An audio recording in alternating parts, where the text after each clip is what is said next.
Kausangichu, Kausangichu Wauki, Kausangichu Pani, Kausangichu Ailu, Kausangichu, ¿cómo estás? ¿Vives? ¿Cómo te encuentras? Es el saludo de mi pueblo, Sarayaco, Runa, Sarayaco en la provincia de Pastaza. Bienvenidos, bienvenidas a este programa. Hoy sábado 23 de diciembre del 2017. Hemos llegado al 19º programa y, por cierto, el penúltimo programa de este año 2017.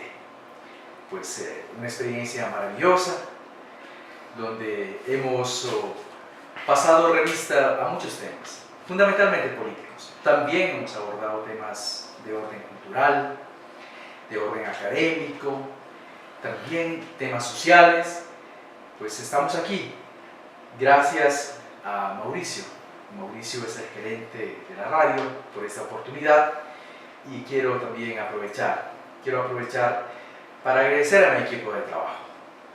Está aquí pues, David Guerrón, está Olger Guerrero de la Cruz, Ernesto Pazmiño, Joana Freire, Rafael Machumba, que son parte de mi equipo de trabajo, quienes hacen posible que cada semana estemos aquí con ustedes, dialogando, compartiendo este espacio. La semana entrante tendremos un resumen, es decir, el próximo sábado tendremos un resumen de todo lo que han sido los programas de este año 2017, lo más destacado de aquello que hemos tratado aquí en Kausangichu. Y para hoy tenemos un invitado de lujo, al doctor Francisco Herrera Arauz. Él es el director del Sistema Informativo Ecuador Inmediato. ¿Quién no conoce Ecuador Inmediato aquí en nuestro país y fuera del país? ecuadorinmediato.com. Con él dialogaremos varios temas.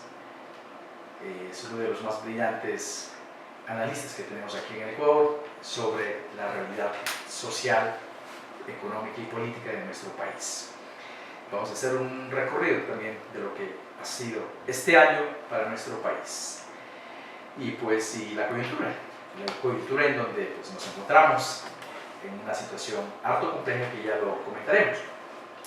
Déjenme comentarles, querido oyente, querida oyente, esta semana tuvimos un pleno durante el cual con 117 votos se aprobó la amnistía a Manuel Pichisaca, quien cumplía la condena de 1 año por obstruir los servicios públicos. Por otro lado, el Pleno de la Legislatura exaltó la carrera artística e impuso la condecoración Asamblea Nacional de la República del Ecuador, Dr. Vicente Rocafuerte, al mérito cultural, a nada más ni nada menos que a Don Medardo y sus players. Creo que no hace falta presentación. Sin duda, no hay ecuatoriano, no hay ecuatoriana que no hayamos pegado nuestro bailachi al ritmo de este ícono llamado Don Medardo y sus players. Pues felicidades a Don Medardo y a todos los músicos, a toda esa generaciones de músicos que han hecho bailar a generaciones de ecuatorianos. Y por otro lado también se condecoró al destacado pianista ecuatoriano Washington García el Jury. Déjenme comentarles también que dimos inicio al primer debate del proyecto de reformas a la Ley de Aviación Civil, cuyo informe fue preparado por la Comisión de Desarrollo Económico, pues y el objetivo de la reforma es poner plazos para que en caso de accidente o incidente aéreo, la Junta de Investigación tenga 1 año para entregar el informe. Bueno, dicho así, suena bastante amplio el plazo. De todas maneras, pues recién ha empezado el debate, pues allí habrá mucha tela que cortar. En esta misma sesión también la Asamblea Nacional posesionó al doctor Patricio Rivera Llanes como Superintendente de Economía Popular y Solidaria, quien ejercerá este cargo por el lapso de 5 años. Igualmente posesionó a Solanda Coyes Quelal como 4ª consejera suplente del Consejo Nacional Electoral. Con este resumen damos inicio a Kausangichu. Buenos días y muchas gracias por su atención. Iniciamos este programa y saludamos fraternalmente al doctor Francisco Herrera Arauz, director del Sistema Informativo EcuadorInmediato.com. Él no necesitaría presentación, pero sin embargo déjenme decirles que él es periodista profesional, doctor en jurisprudencia, tiene estudios en ciencias políticas en la Flaxo, Ecuador, reportero y conductor del programa de televisión en Ecuavisa y Gama TV, productor y director fundador de NotiHoy, Radio Centro Internacional. Fue presidente del Colegio de Periodistas de Pichincha, además profesor de periodismo de investigación del Instituto José Martí de la Universidad de La Habana y la Universidad de las Américas en Quito. Embajador del Ecuador ante los Estados Unidos mexicanos, ha recibido una condecoración nacional al mérito y 5 premios nacionales de periodismo por su trabajo de prensa, radio, televisión e internet y nuevas tecnologías. Ha escrito los libros Los golpes del poder al aire, que ha recibido el premio Eugenio Espejo en el 2002, y otra publicación, Si callan a los míos, gritarán hasta las piedras, de junio del 2013. Es coautor del libro de entrevistas La CIA contra América Latina, caso especial Ecuador, con el escritor Jaime Galarza Zavala y el ex agente de la CIA Philip H. en marzo del 2015. Como podemos ver, queridos oyentes, una extraordinaria hoja de vida que vale la calidad de nuestro invitado de hoy. Francisco, qué gusto tenerte, qué honor, bienvenido. Sinceramente me da mucho gusto experimentar una nueva experiencia, una nueva realidad. Es la primera vez que asisto al grupo al espacio de un asambleísta rindiendo cuentas a su gente. Es totalmente nuevo, es innovador y me parece importante. Me siento grato de venir y compartir contigo, Carlos. Muchas gracias por la invitación. Muchas gracias, Francisco. Sí, efectivamente este espacio tiene como objetivo central aquello que tú muy bien has señalado: rendir cuentas de cada acto nuestro en la legislatura, que lo consideramos sagrado. Bueno, tenemos un año, ha pasado un año, este año se voló, impresionante, ya creo que todos lo decimos, voló el año 2017, lleno de sorpresas, en lo político poco gratas. Al inicio del año, estamos hablando de un año eminentemente político, ¿no? Donde la alternativa o la propuesta que manejó ya dentro del ámbito político Alianza País, el partido Alianza País, listas 35, con el binomio Lenín Moreno-Jorge Glass, como la fórmula para continuar en la línea de las transformaciones que ha vivido el año en los últimos 10 años. Una transformación integral, una transformación en todo sentido. Bueno, y sin embargo, al pasar de los días, se fueron decantando algunas cosas y pues evidenciándose también un rumbo que tomaría el actual gobierno.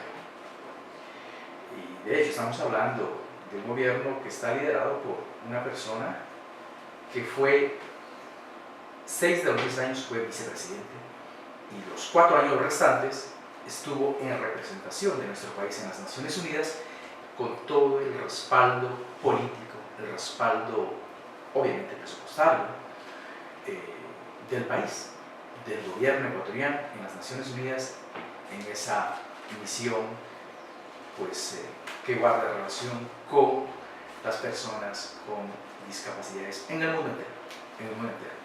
Y al mismo tiempo también estamos hablando de un ex vicepresidente que asumía el cargo de primer vicepresidente de la mayor organización política del país, que es Alianza País. Y pues, es decir, estamos hablando de una persona que fue parte del gobierno, que estuvo absolutamente enterado y es más, tomando parte de las decisiones trascendentales de Estado, de gobierno, aún estando en Ginebra, en las Naciones Unidas. Bueno, ¿cómo podemos hacer el abordaje de esto, Francisco? ¿No? Aquí se ha dado un hecho, un fenómeno que ha ido como se dice comúnmente, como la espuma de la cerveza creciendo y expresándose en una frase: traición. A ver, yo diría que el problema está en que tras 10 años de un modelo de gobierno, se da el cambio. Y el principal problema, para mi entender, es que el cambio fue muy abrupto. Fue demasiado pronto. Para ese cambio me da la impresión de que no estaban listos absolutamente nadie. Creo que la nación no estaba lista. Creo que Rafael Correa no estaba listo. Y creo que Lenín Moreno no estaban listos. ¿Y el Ecuador? No. ¿El país? En lo absoluto. Son 10 años, Carlos.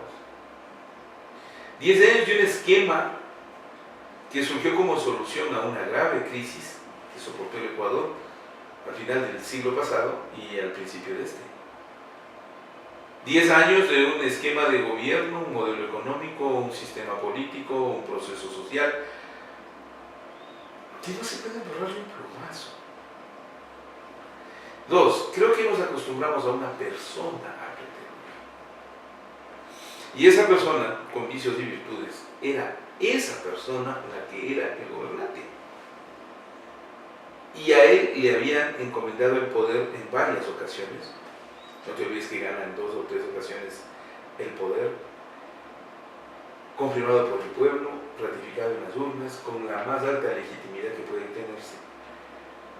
Y de pronto ya no lo tiene. Y de pronto tiene que irse. Y ya se fue. Y llega una persona que se supone era de la complacencia del grupo que había dejado de gobernar, del gobernante que salía como Rafael Correa, y que le ponen precisamente porque sus méritos le daban para ese tipo de puesto, de papel. Entonces viene el primer problema, el grave problema. Si no estás acostumbrado a eso y tampoco es la persona adecuada, lo menos que han surgido son comparaciones, lo menos, comparaciones entre lo que fue Rafael Correa y lo que es Lenín Moreno. Y entonces, los saldos de eso son terribles, son altamente injustos para los dos. Porque es injusto que se califique con tal nivel de virulencia, con tanta dureza, lo hecho por Rafael Correa, al punto de tratar de desprestigiarlo, deslegitimarlo, anularlo, y al mismo tiempo se le pida a Lenín Moreno el mismo nivel de efectividad que tuvo Rafael Correa en su gobierno, lo cual es imposible. Tú has señalado, Francisco, en tus análisis acerca de un viraje sustancial, un viraje sumamente, tal vez podría decir, de fondo, tanto en el discurso cuanto en la forma de gobernar, diríamos, o de hacer la política pública. Claro está el hecho de que estamos hablando de dos personas diferentes. Todos estamos de acuerdo en que ninguna persona es similar a otra, que eso iba a implicar ciertas diferencias, pero sin embargo, el viraje o el giro del mal gobierno realmente es no solamente discursivo, sino también ya en la forma, pues, en la visión del gobierno, en la forma de relacionarse con los distintos actores sociales y relacionarse con esos 10 años del que formó parte. Lo que ocurre es que Lenín Moreno, desde el principio, entiende a su manera de ver las cosas que tiene que cambiar de estilo, de propósito y de visión de lo que sería su gobierno. El propósito de él desde el principio es no ser Rafael Correa, y tiene todo el derecho. El tema está en que a Lenín Moreno la votación en su gran mayoría le dio el papel de continuidad de la Revolución Ciudadana. Y eso, a base de los esfuerzos que dice el señor presidente haber hecho, todavía no son suficientes. Y yo no sé si serán suficientes por todo el tiempo que esté gobernando. Si no es Correa y no es la Revolución Ciudadana, entonces le va a tocar muy difícil en los próximos 3 años y pocos meses que le quedan, tratar de lograr conformar ese estilo y al mismo tiempo dar un proceso que no se tiene claro todavía dónde va. Porque esto no es la Revolución Ciudadana ni es Rafael Correa, es Lenín Moreno y todavía no hay nada definido. Entonces ese es el primer gran factor de definición de este año, la incertidumbre. ¿O es que acaso la clase política, el gobierno, la clase dirigente han logrado definir en este momento con precisión a dónde vamos? La respuesta es no, no lo han logrado. Ni siquiera ellos mismos tienen un propósito definido. Se le ve al grupo mayoritario de gobernante partido, el partido gobernante que sería en ese país, dividido, fragmentado, sin una nota clara. Tampoco la tiene el gobierno. Hay momentos en que se nota disparidad en los conceptos de los señores ministros. Y tampoco la clase dirigente, que en un principio cree en un diálogo, pero lamentablemente comete el error de creer que ese diálogo era porque ellos habían ganado el gobierno y no ganaron. Llegaron a tratar de imponerle al régimen un modelo, su modelo de gobierno, y se equivocaron. ¿A quiénes nos referimos? Los empresarios, el sector empresarial, el sector de la izquierda, los sectores sindicales, el sector de las organizaciones sociales, los grupos de carácter cívico, como los de lucha contra la corrupción y demás, que consideraron que ellos llegaban a poner su modelo. En ese mismo criterio estarían también algunos partidos políticos que pues antes hacían oposición, estamos hablando de Creo, Social Cristiano, No. Bolsistas. Ellos se han ido descartando solos. No existen. Pero no son los nuevos amigos, los nuevos aliados. Ni siquiera existen. ¿Quién te puede apostar en este momento el Partido Social Cristiano? Hace unos días atrás entrevistaba yo a Guillermo Lazo y le cuestionaba esto. Los resultados que haya obtenido con su posición de oposición. Y la respuesta hasta estos momentos es nada. Pero ellos dicen que la consulta es de ellos. Pueden decirlo, con el tiempo han ido cambiando. Ya me cambió de discurso el señor Lazo cuando me dijo no, no es mía, es de la ciudadanía. Eso es un cambio de discurso apreciable, notorio. Entonces, ¿qué pasa con todo esto? Tienes un marco de incertidumbre, primero, y segundo, de indefinición. Peor panorama no puedes tener. En la encuesta que acaba de reflejarnos en Ecuador Inmediato, Paulina Recalde, de Informe Confidencial, nos da a entender que la medición, la última medición, la de la primera semana de diciembre, pone, fíjate en esta cifra, 52%, una aceptación o comprensión de lo que es el presidente Moreno, de su estilo, de su nivel. Pero un 48% no sabe a dónde va el presidente Moreno. Oye, esa cifra es alarmante. En cualquier momento cambia y con mucha facilidad en el criterio de opinión pública, y ese no saber a dónde vamos se vuelve mayoría. Pero hace poquísimo tiempo, hasta hace poquísimos semanas, diríamos, o días, veíamos encuestas que pues hablaban de una aceptación o popularidad del presidente que bordeaba el 80%. Y me da la impresión de que sí, que eran reales. Pero en este momento, la última encuesta, justo la de Perfiles de Opinión, habla de un descenso al 69-70%. Perder 3 puntos en 3 meses es mucho. En efecto, una caída en picada. Exactamente. Ese es el primer detalle. El segundo, la credibilidad. Creer en honor mandatario. Si tienes una credibilidad del 69% y en este momento del 51 al 55%, es otra caída sensible que coincide con la pérdida de credibilidad en la gestión. Esas son las cifras de este momento. ¿Por qué? Volvamos al punto inicial. Porque hay incertidumbre y porque hay indefinición. Y eso no ayuda. Porque no ayuda. Súmale un tercer detalle. Una desideologización. Se llega con el discurso de que las necesidades no tienen color político, que las acciones sociales tampoco, y que llegó el momento de poner de lado las ideologías y trabajar por el Ecuador. Ese es un discurso que yo he oído con mucha frecuencia en el Ecuador. Y con ese discurso me terminaron asaltando a la nación. De manera que no me vengan con ese cuento. Pero es grave que lo digan, que lo repitan, que lo vuelvan a expresar, porque estás con ello dando cabida a los grupos que al pretexto de no tener ideología llegan y hacen lo que quieran. Si no se fijan, la mala experiencia que acaba de vivir Alianza País es resultante de esa presencia de gente y de grupos ideológicamente no definidos, pero que en el fondo eran un grupo de acomodaticios que llegaron y se instalaron en el gobierno, en el caso de Correa, y le hicieron bastante daño, porque fueron los grupos corruptos. La corrupción, por ejemplo, en ese país puede decírsela que no está en el grupo político, ni en el partido, ni en las bases militantes, pero sí en los grupos que fueron allegados. Vamos a abordar ese tema, vamos a seguir hablando. Estamos conversando aquí con el doctor Francisco Herrera Arauz, director del sistema informativo ecuadorinmediato.com. Mañana se cumplen nada más y nada menos que 7 meses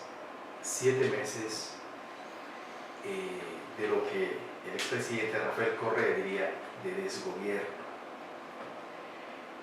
Y hace 7 meses se escuchaba, pues uno puede revisar las redes y volver a encontrar temas en donde discursos, posiciones taxativas en donde el hoy presidente Moreno decía, refiriéndose al expresidente Correa, que es el mejor presidente de toda la historia del Ecuador. Pero posteriormente, durante todos estos 7 años hemos visto que ha ido profundizándose o marcando un discurso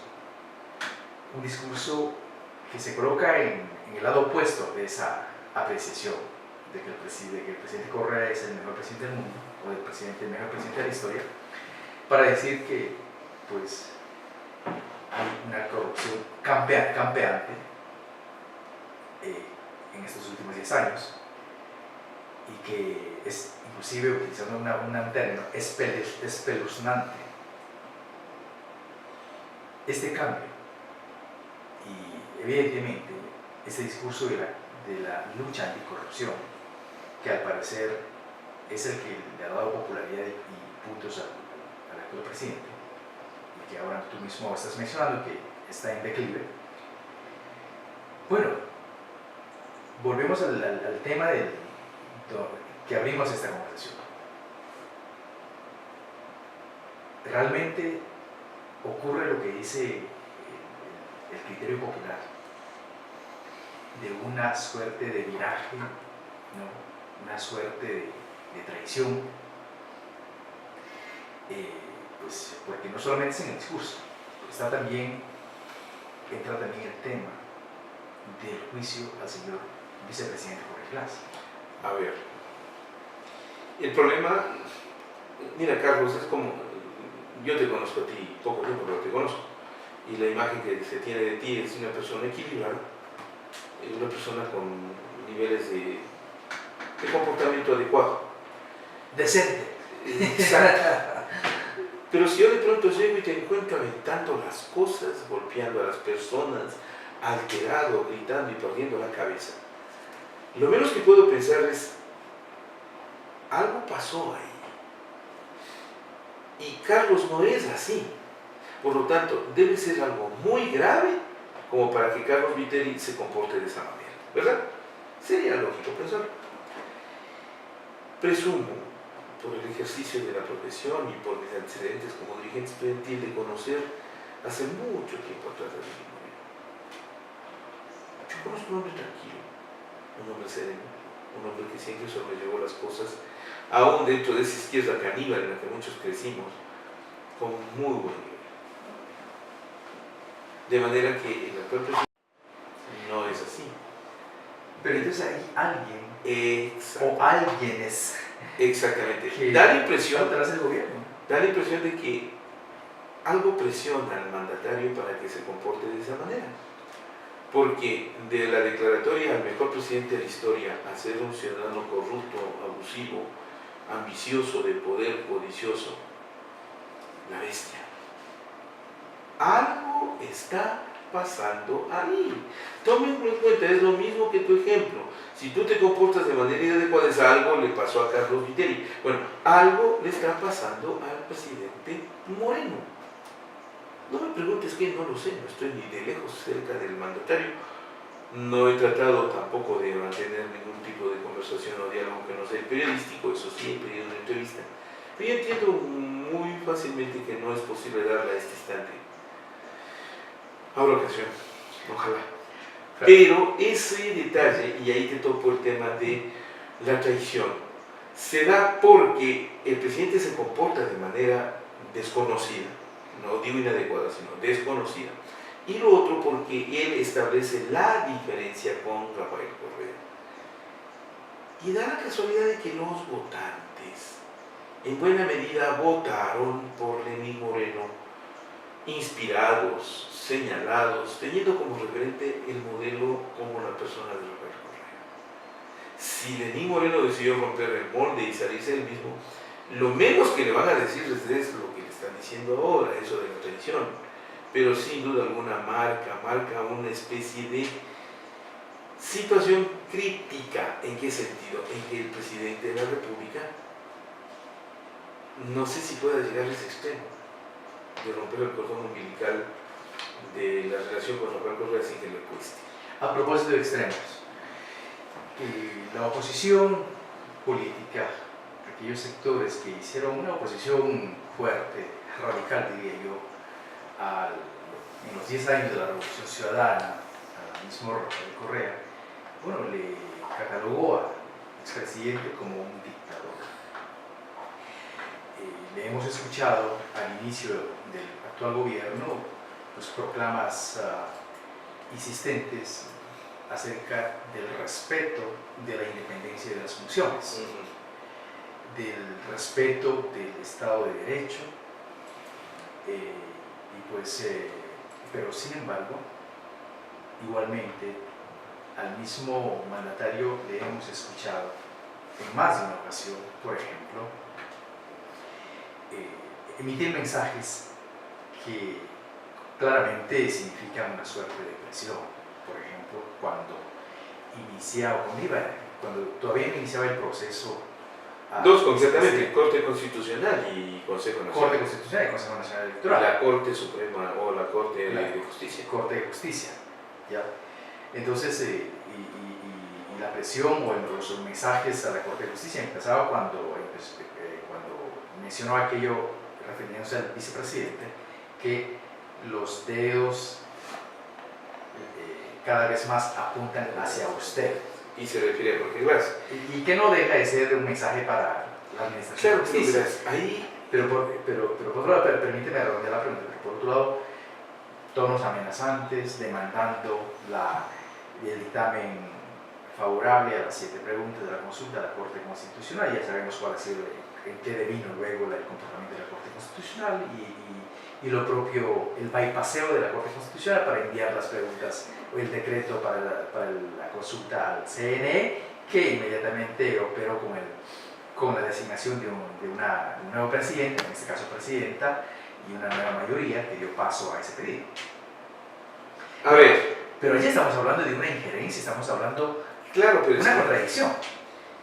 A ver, ese es uno de los detalles que debe anotarse. Mientras el gobierno predica algún tipo de comportamiento, su discurso a veces se vuelve contradictorio. No solo en esto que puede ser considerado como una injerencia en las funciones del Estado. Detalles como, por ejemplo, aquello del odio a los votantes no es precisamente un punto que le favorezca en el discurso, como no le ayuda a lo de ovejunos, como no le ayuda aquello de considerar al presidente Correa saliente como dictador en todo su momento, y alguien demócrata no debe tolerar tal destrucción. Es decir, son distintas de manera permanente las expresiones del mandatario, las que se vuelven contradictorias con su discurso. Si él dice que va a respetar las funciones, pero al mismo tiempo opera en forma tal que anuncia, pide, proclama, exige que las entidades, tanto de control como la de control constitucional, como la Corte y demás, haciendo lo contrario a lo que dice, en un momento determinado eso pasa factura, Carlos. Alguien va a cobrarle esa factura. Políticamente hablando, eso es posible entre legisladores y demás, pero también entre la clase política. Tengo la impresión de que las cosas van acumulándose. Expresiones, puntos de vista, posiciones, gestos y demás. Hacen un todo.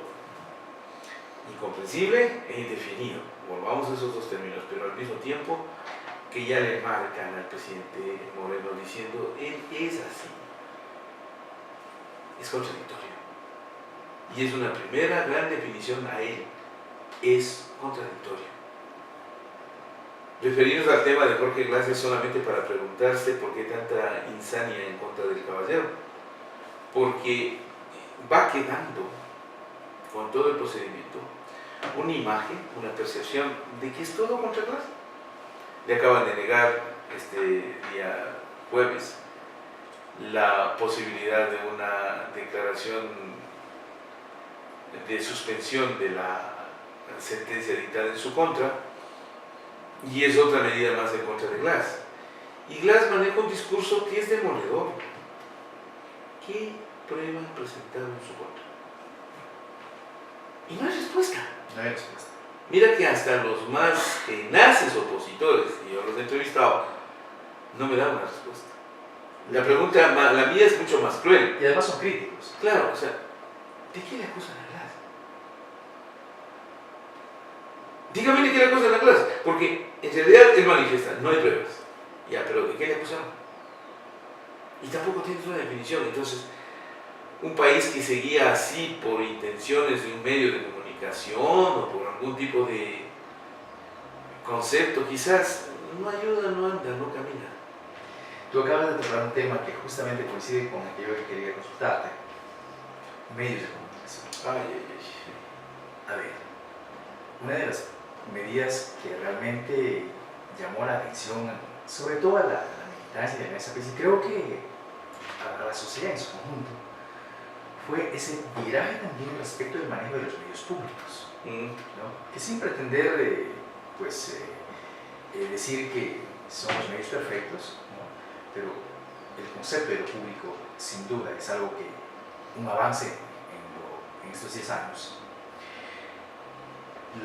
Un viraje de los medios públicos que hoy por hoy no se diferencian en el mensaje que emiten, no se diferencian en la visión que dan de la gran prensa mercantilista, de la gran prensa.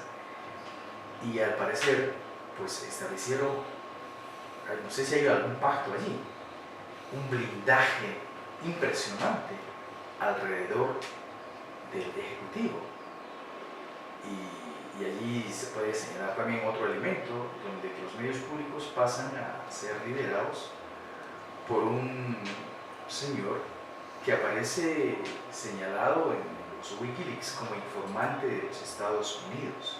O sea, en materia comunicacional, el rol que están jugando los medios de comunicación en estos 7 meses me parece que es determinante. A ver, prestar atención a dos detalles sobre el tema medios de comunicación. El primero, ¿de qué etapa vienen saliendo? Si fuiste el principal opositor de un líder político, y los medios de comunicación ecuatorianos en su gran mayoría se convirtieron en eso, en actores políticos opositores a Rafael Correa, a esos también les agarra el remesón de ya no estar. La oposición se nota que no puede vivir sin Correa. Los medios tampoco. ¿Cómo haces? ¿Cómo haces? Pero sin embargo, cuando vino Correa lo ignoraron. Ese es el otro factor. Cuando ya se va el señor economista Correa, los medios de comunicación no encuentran sustituto posible. porque Lenín Moreno guarda una política buena de silencio, de mesura, de prudencia, y sus pronunciamientos son calculados o medidos. Tanta espontaneidad perdida era el colmo que haya desaparecido de un rato para otro. Les quitaron el show a los medios. ¿Y qué pasó? Viene la presencia de Correa 6 meses después y los medios deciden jugárselas de ignorarle. Cometen un segundo error. ¿Por qué?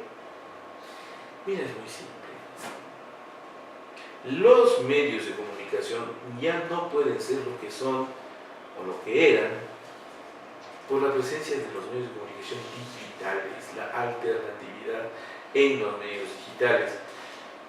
Yo te pongo un ejemplo, una entrevista como la de Rafael Correa en los medios digitales, como el caso de Ecuador Inmediato, tuvo 192,000 visitas en cuestión de segundos. Eso no lo logran los canales. Así. Ellos están perdiendo, se perdieron la oportunidad de cubrir una noticia y dieron paso a que sean las redes sociales las que les ganen el terreno. ¿Y cómo les ganaron? O sea, los destrozaron. ¿Con qué audiencia se quedó Ecuavisa, Teleamazonas?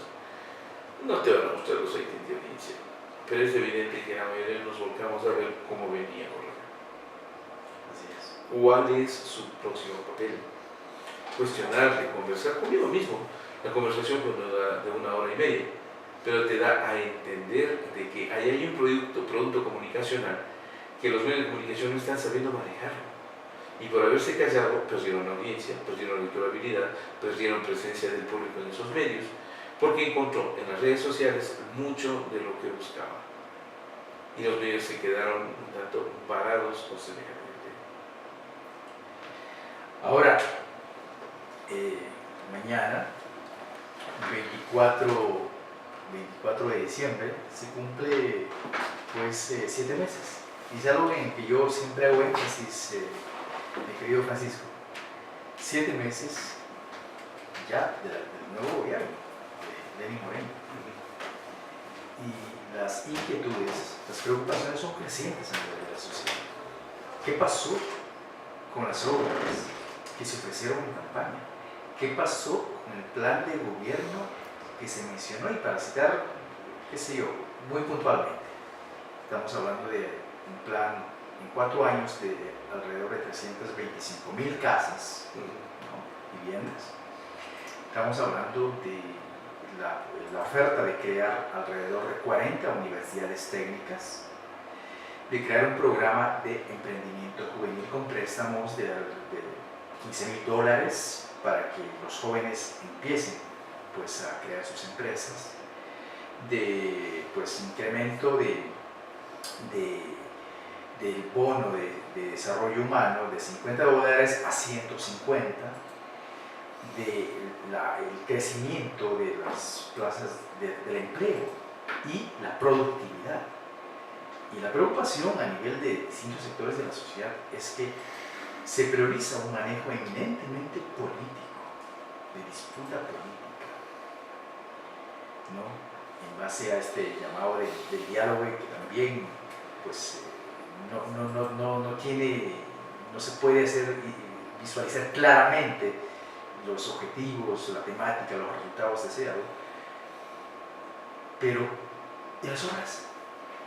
A ver, ese es el problema por tener un referente tan alto. Mira, como tú bien dices, han pasado solo 7 meses. Son muy poco generosos los opositores a Lenín Moreno en exigirle respuestas y ya. Pero más que exigirle respuestas, es compararle con Correa. Porque Correa sí era efectivo, usted no. Porque Correa se hubiera construido, usted no. Porque Correa se movería, usted no. Porque Correa se hubiera cumplido y usted no. El problema está en que esa exactamente es la gran falla. Entender que Lenín Moreno no es Rafael Correa.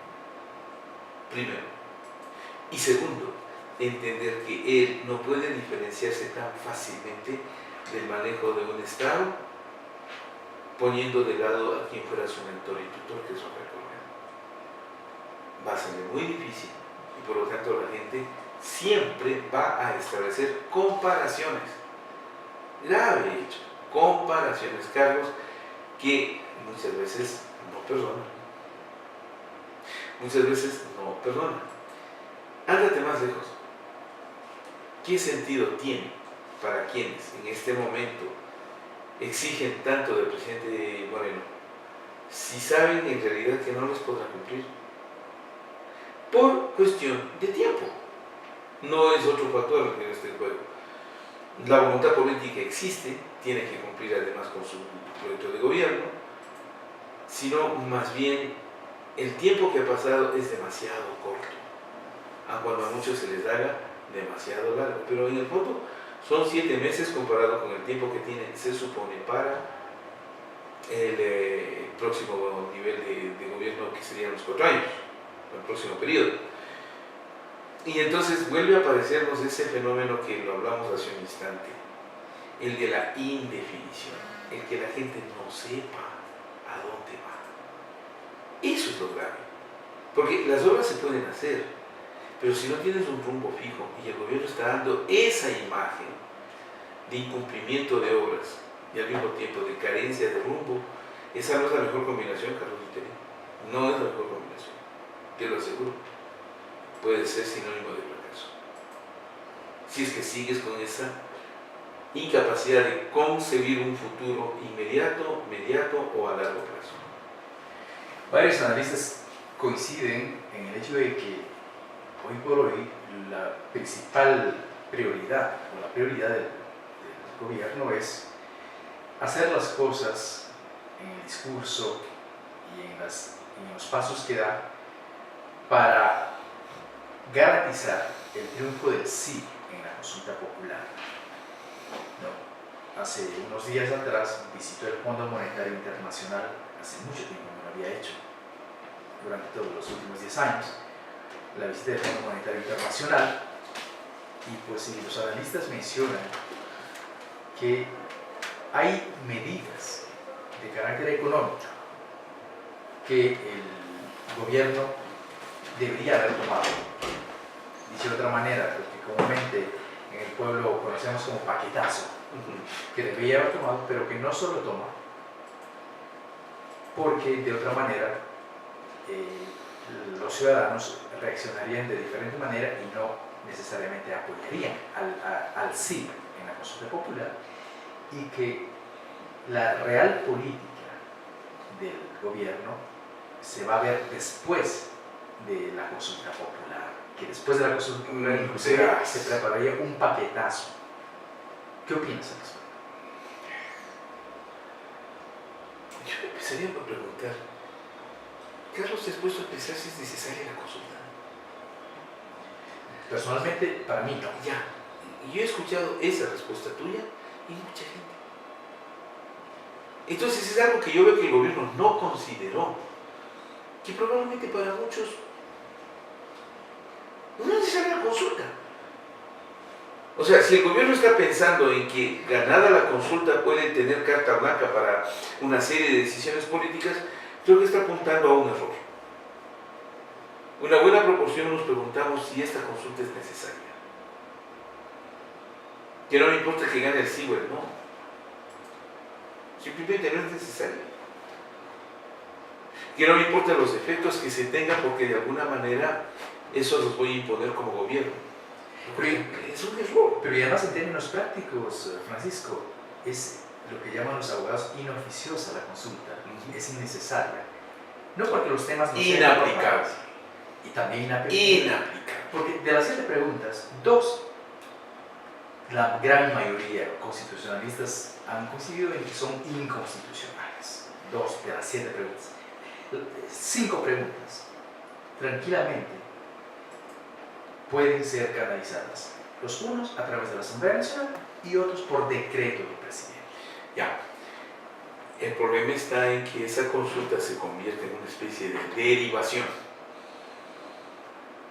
Voy a asumir posiciones después de la consulta. O sea, es un pretexto. Y yo no le veo aconsejable, yo siempre he dicho, por Dios, no gobiernes ni para las encuestas, ni para los medios. Y el mensaje que transmites a través de eso puede terminar volviéndose en tu contra. Y yo creo que el gobierno está muy entusiasmado con la idea de que gane el sí. Y sí ganando. No les veo que tengan un plan B. No les veo que tengan una posición en la cual se garantice que esos resultados a la larga terminan siendo favorables a. No. Pero además se dice que la consulta va a permitir la productividad, la economía. Sí, las preguntas no tienen nada que ver. Pero es un tema que no se maneja con mucha facilidad, ¿verdad? Y además, Francisco, alrededor del...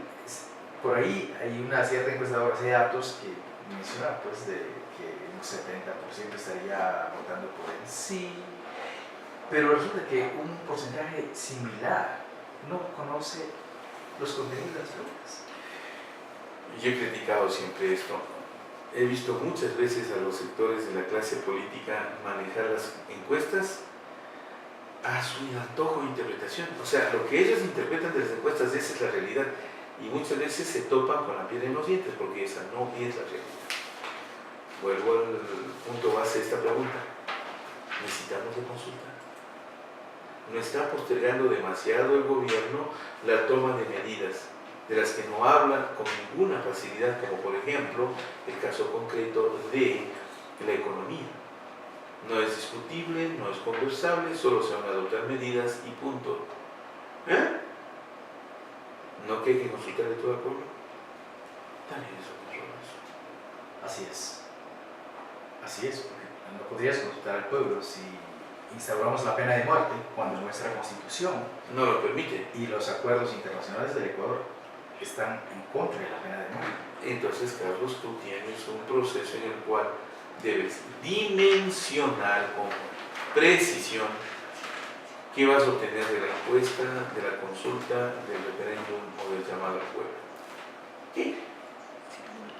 Ahora, volviendo al tema, chicas, de las obras que no aparecen en los siete meses,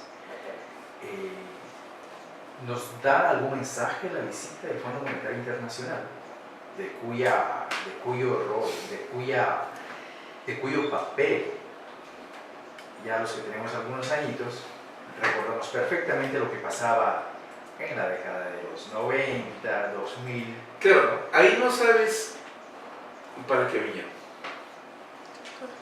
2, qué propósitos tienen. 3, qué les va a pedir el gobierno a ese fondo monetario.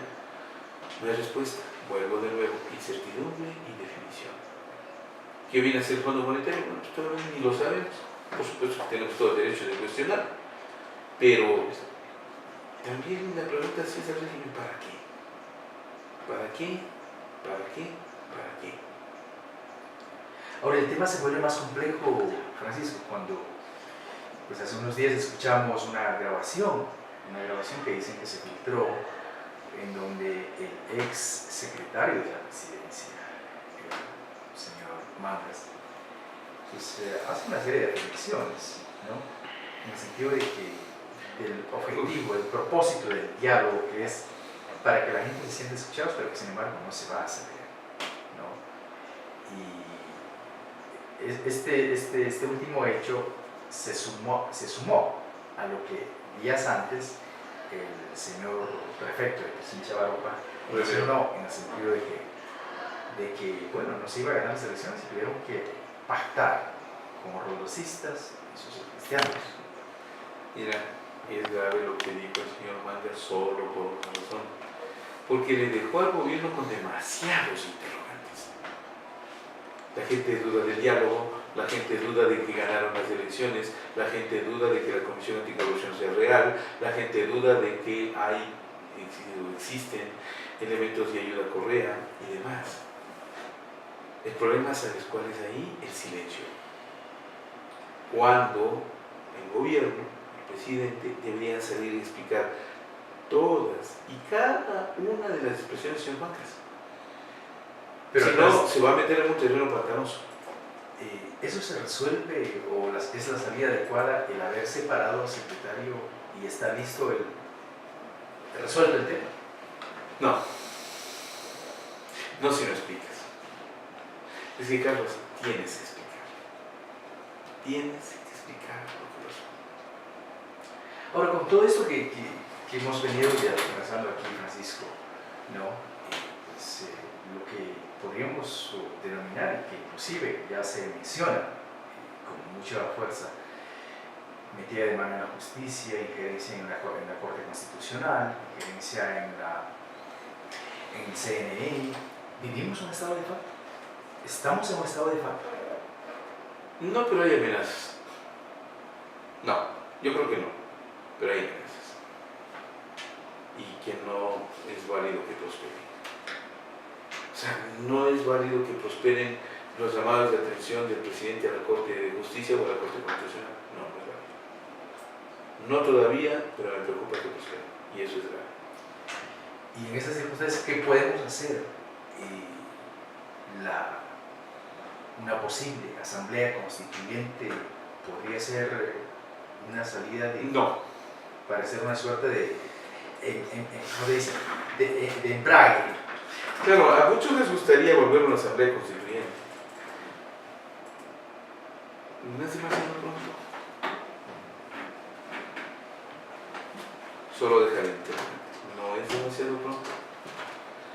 Pero las preguntas 2 y 3 solamente se pueden viabilizar en una asamblea constituyente. Entonces, vialícenle a través de la votación popular, pero luego, perdona, para poner en práctica, vas a tener que llamar a la constituyente. Porque es modificación de leyes, modificación de la estructura del Estado y una serie de elementos más. De manera que yo creo que lo uno no anula lo otro. Llama a la constituyente. Después de la votación, después de todo lo que tenga, llámenlo ¿para qué? Para tener la posibilidad, mi amigo, de tener algo que sea viable, conducible. De lo contrario, las naciones suelen perder la ruta y el camino. Y ese es el remedio más crítico y más grave para cualquier sociedad. Querido Francisco, ¿qué desear a nuestro hermoso, querido país, a nuestra gente, a nuestros oyentes? ¿Qué desearnos todos nosotros para el 2018? Solidaridad.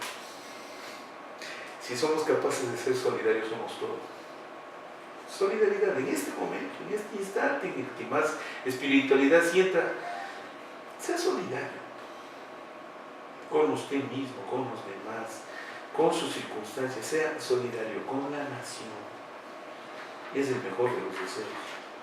Démonos solidaridad, lo necesitamos. Francisco, qué gusto dialogar contigo y ese mensaje hermoso de solidaridad.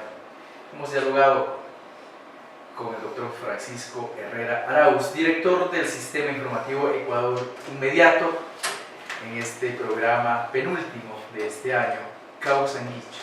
¿Vives? ¿Cómo estás? ¿Cómo te encuentras? Concluimos este 19º programa, pues igual, yo personalmente me uno a ese deseo, a ese anhelo, a ese llamado a todos mis hermanos y hermanas del Ecuador, todos los compatriotas que están dentro del país, también a nuestros queridos inmigrantes, pero también este mensaje va de desear a todos los seres humanos del planeta. Soy tu asambleísta, soy Carlos Viteri Gualinga, soy pueblo. Llámame en mi oficina al número 399-1672. Mi correo electrónico carlos.viteri@asambleanacional.gov.es y las redes sociales de Twitter, Facebook con mi nombre, Carlos Viteri Gualinga. Shukpunyagama, Kushilla Ambichi. Muchas gracias.